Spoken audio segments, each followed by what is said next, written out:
Executive decision. All right, I made an executive decision. Okay, hello everyone, and welcome to the post brief for the latest Beyond the White Book stream. Again, I'm Roy Rogers, and with me is Dan Struhall from New York, Aaron Glazer, and Darknage. Are you there? Yep.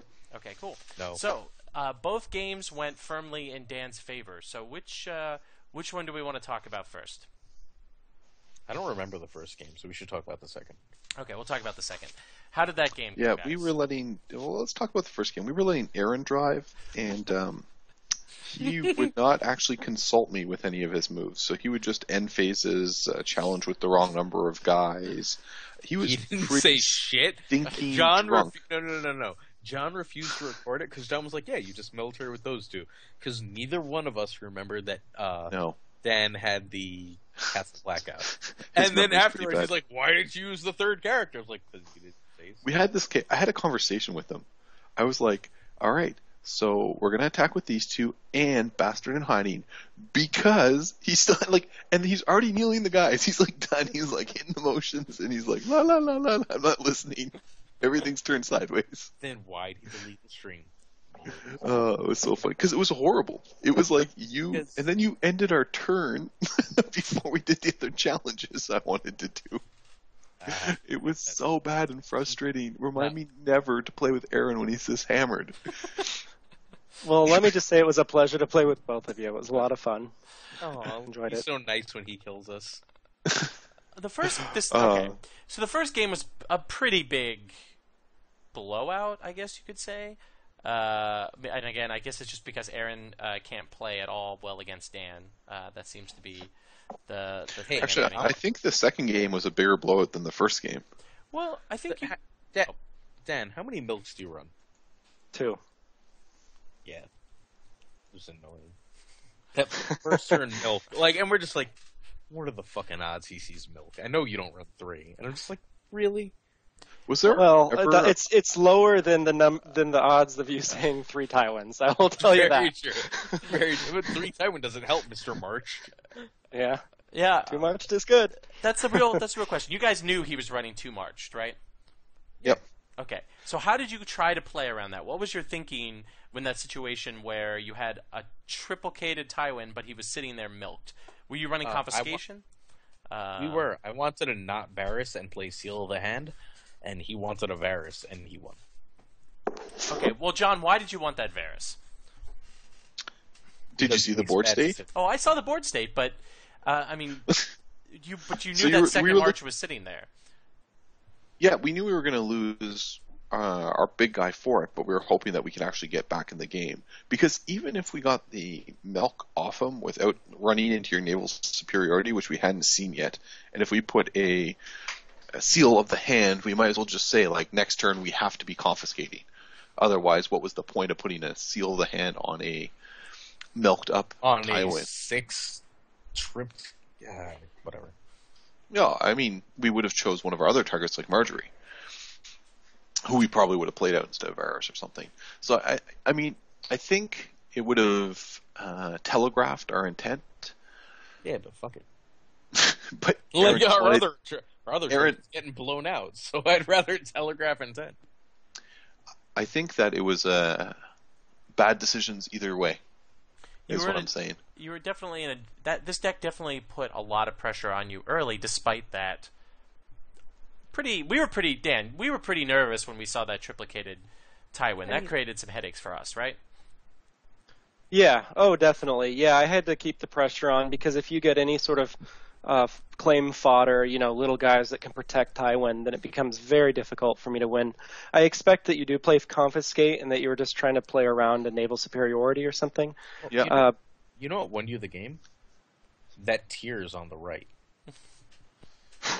I almost knocked off the little guy because I really wanted to march right.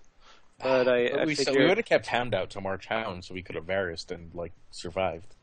Yeah. The problem was, we didn't have anything we could Varys and then keep on the board after you're marched. If we could have kept right on the board, it would have been okay. Right, yeah. Well, that's ultimately why I did it. And also, there's something to be said for just keeping pressure on the good characters. I did have a couple of kind of big misplays against you guys. You didn't see it so much. I was playing. I made some very good plays to force you into positions that were very difficult for you, and then I really failed to capitalize on them. And in fact, there was one at the end where you defended with the Hound, and Marjorie. And the Burn Man. Oh, okay, yeah. I mean, at that point, maybe it was a little late anyway, but I was actually holding it Tears. I wanted you to do that so that I could intrigue in Tears the Hound. And then I just forgot, and I was like, oh, let me attack with Pycelle and draw a card. And then afterwards, Roy and I realized it. Like, I just passed the Tears. But anyway, I mean, I don't think any of the other misplays I made were quite as big as that one. But there were definitely a few, just because it's a little bit late and getting a little tired. Yeah. For sure. So what is this? Go ahead, Dan. Sorry, I have a question about early game. I tried to convince Aaron turn 3 to confiscate the milk. At what point? Guys, check the Beyond the White Book YouTube page, because he did not try and convince me. But okay. All right. I'm not even going to say anything because Aaron is right about everything. No, I'm not right. You didn't try and convince me. I honestly don't even know why I'm here. He should just play it himself. Let me hear the question, John. Sorry, what was that? Don't worry about it.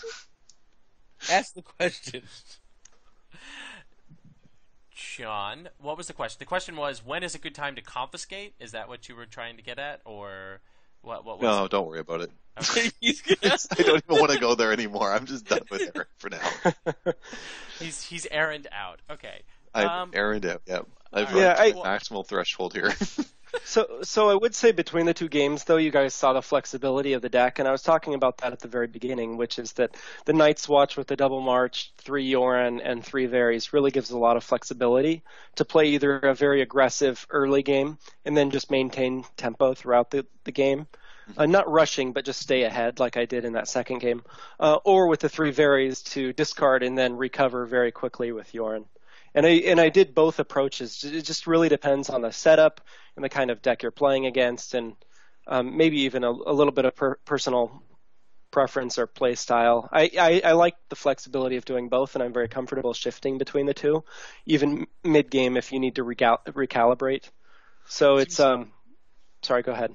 It seems to be a very grindy deck. Like anything that you're doing there, you're going to be grinding down. You're not going to accumulate power extremely fast because you don't have a ton of renown or anything on your side. In fact, I didn't see any renown. Yeah, it's not.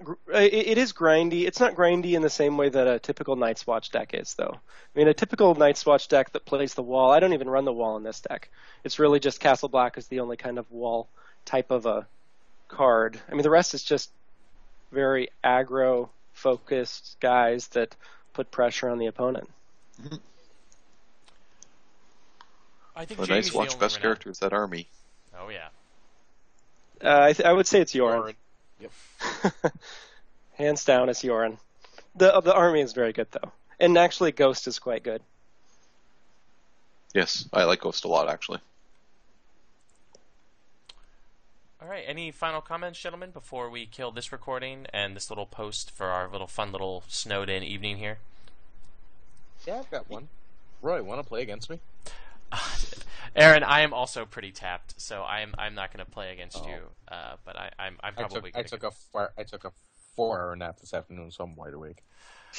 Yeah, I'll throw out a question or a challenge to anyone who might be listening. I've really struggled with this deck to win against really good Targ fealty builds, in large part because often you'll need to, or I'll need to, Marshall, Varys, or Yoren, or both.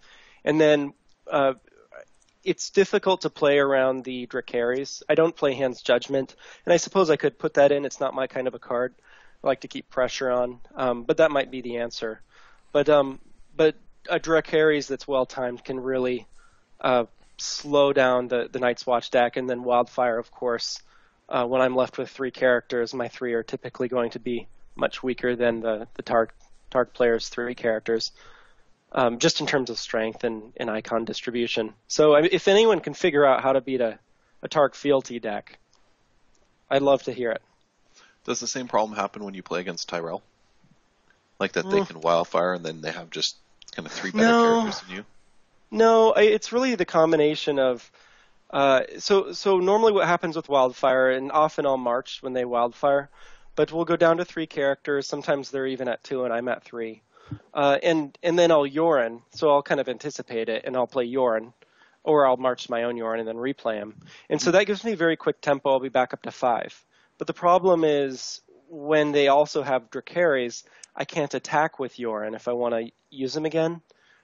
And because the deck kind of relies on Yorin to fuel the tempo, or varies, those 2 cards will end up just sitting in play and not really helping my board position at all, other than maybe dominance. Tyrell doesn't do that. I mean, I can swing into Tyrell all day long, and I'll have smaller characters, but I'll overwhelm them, with Varys stealth, or, Yorin isn't a big guy, but he's pretty good with Castle Black, for example. Cool. All right. So, well, I want to thank people who watched us either on YouTube or watched the original stream, and I hope you all found this sort of back and forth between the 4 of us useful and enlightening. So, thanks for listening or watching. Listening.